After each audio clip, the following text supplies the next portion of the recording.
Board 2025 के लिए वैद्युत स्थितिकी से अभी फिलहाल 5 मोस्ट इंपॉर्टेंट क्वेश्चन लेकर आए हैं और क्वेश्चन किया जाएगा इससे।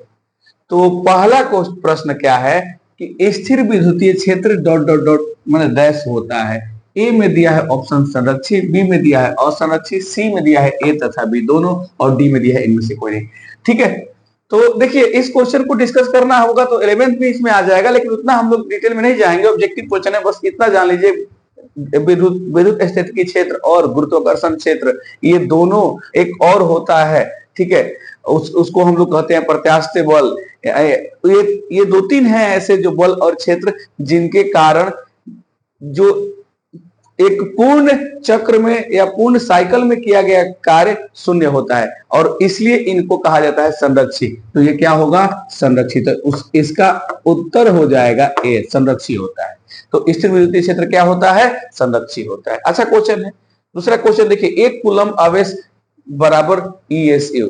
अभी शायद मेरा पूरा पिछला वीडियो आप लोग देखिएगा तो हम इसमें आवेश के बहुत ही डिटेल में सारे इसके जितने भी ऑल पॉसिबल जो मात्रा क्या इकाई हो सकता है सब करवाए थे।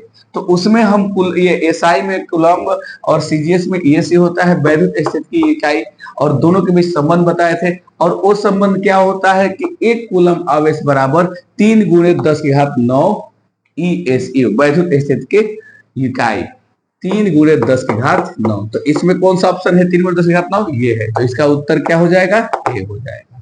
तीसरा प्रश्न देखते हैं, बहुत इंपॉर्टेंट प्रश्न है, ध्यान से देखिएगा लोग, फिर नोट कर लीजिएगा लोग, इसको नोट कर लीजिएगा। फिर इसके आगे हम कल 5 और कराएंगे, 10 कुल मिला के 20-25 क्वेश्चन करा देंगे ऑब्जेक्टिव। हमको लग रहा है कि इस समय ऑब्जेक्टिव कराना ज्यादा बेटर रहेगा, क्योंकि बोर्ड में 50% तो ऑब्जेक्टिव आता है। तो हम लोग अपना पूरा फोकस ऑब्जेक्टिव पे रहेगा। ये इसका 20 करा के अब फिर अगला हम लोग विद्युत क्षेत्र की तरफ बढ़ेंगे, उसके भी 20 ऑब्जेक्टिव कराएंगे, और ये सब के सब ऑब्जेक्टिव क्या होंगे? बहुत ही इंपॉर्टेंट होंगे। ठीक है, तो ठीक है, अब आगे बढ़ते हैं ज्यादा टाइम नहीं लेते हुए।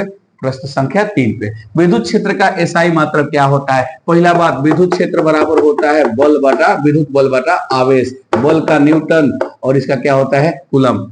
तो देखिए, तो यहाँ पे न्यूटन कूलम, अच्छा कूलम ऊपर जाएगा तो न्यूटन कूलम इनवर्स, तो इसका ऑप्शन बी। अच्छा एक चीज और देखिए, ये तो नहीं होगा, वोल्ट मीटर इनवर्स दिया है। तो एक चीज हम लोग जानते हैं कि E बराबर एक और सूत्र होता है, विद्युत क्षेत्र बराबर होता है dV/-dV/dr, जिसको ये विद्युत क्षेत्र के प्रवणता भी बोलते हैं, विद्युत क्षेत्र के विभव प्रवणता, इसको क्या बोलते हैं? विभव प्रवणता। इससे अगर हम लोग इकाई निकालना चाहें तो dV यानी V का इकाई होता है वोल्ट, और dr मतलब दूरी है, दूरी का होता है मीटर। ये ऊपर जाके क्या हो सकता है? V volt meter inverse. तो इसका उत्तर ये भी हो सकता है, यानी इसके ऑप्शन 1 से ज्यादा है, B एवं D।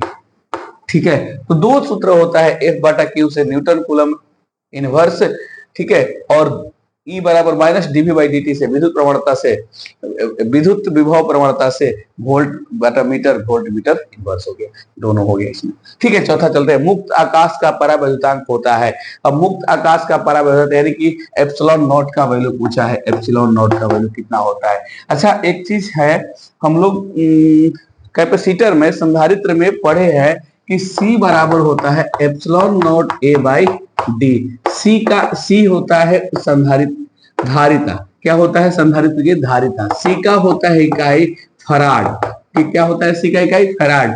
ε0 का निकालना है, और क्षेत्रफल का क्या हो जाएगा? एरिया है क्षेत्रफल, इसका हो जाएगा D × D, D से D कट गया। अब एक D इधर जाएगा तो ε0 क्या हो जाएगा? फराड। फोर्स बल नहीं है, ये फोर्स नहीं है, ये फराड है, फराड/d, फराड, और डी का होता है मीटर, ऊपर जाके क्या हो जाएगा? Farad meter inverse. तो जहां लिखा होगा फराड मीटर इनवर्स, पहले उसको चेक करते हैं। तो कहां लिखा है? यहाँ लिखा है फराड मीटर इनवर्स, यहाँ भी लिखा है फराड मीटर इनवर्स, लेकिन हम लोग जानते हैं कि 8.85 × 10⁻12 होता है। ठीक है, ये हम लोग कूलम के नियम में ही जानते हैं, तो इसका ये हो जाएगा। तो इसका उत्तर हो जाएगा सी।